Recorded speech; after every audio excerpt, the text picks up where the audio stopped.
I want to first pose a hypothetical to you. Should the manufacturer of a firearm be liable for the improper use of that firearm, such as an assault or even a murder, by the individual who originally purchased it? This concept was resonant in Metro-Goldwyn-Mayer Studios and Grokster, or the Grokster case. In the Grokster case, the court determined which circumstances a distributor of software which is capable of both lawful and unlawful use is liable for copyright infringement of end users online. This presentation will analyse the history of the law, the Grokster case and its new head of copyright infringement liability. Currently, the United States has 3 heads of liability with regard to copyright infringement online in this area: contributory infringement, vicarious liability and inducement liability. In the 1984 decision of Sony Corp of America and Universal City Studios, the court first outlined contributory infringement as the sale of copyright equipment, like the sale of other articles of commerce, does not constitute contributory infringement if the product is widely used for legitimate, unobjectionable purposes.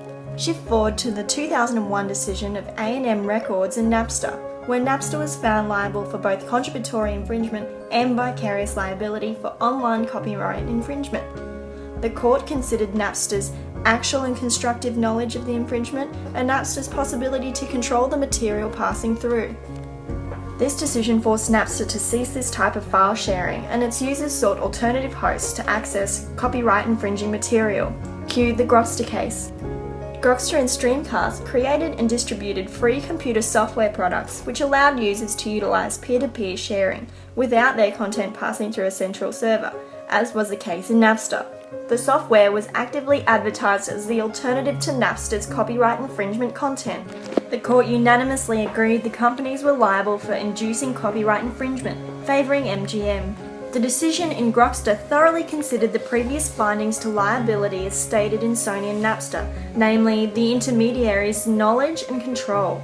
Grokster, however, saw the creation of a new head of liability, the inducement test. So, what is the inducement test?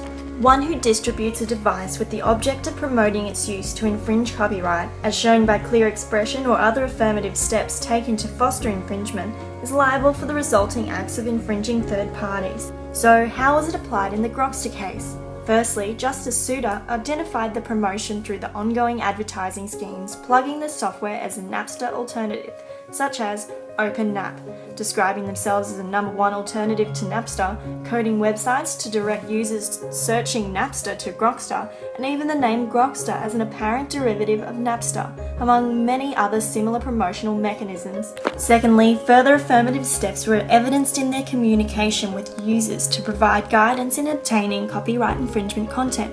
Internal emails describing the 32 million users left searching for content at the cessation of Napster, and many other active steps. The court repetitively identified the companies were not merely passive recipients of information about the infringing use. The creation of inducement liability truly accounts for those who have attempted to get around the previous online copyright infringement liability laws.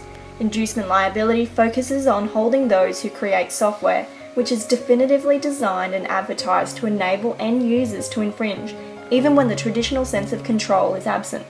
In conclusion, the Grokster case provides a landmark decision in the creation of inducement liability. The ramifications are surmountable, continuing to deter hosts from attempting to get around the law with creative technological advancements. Thank you.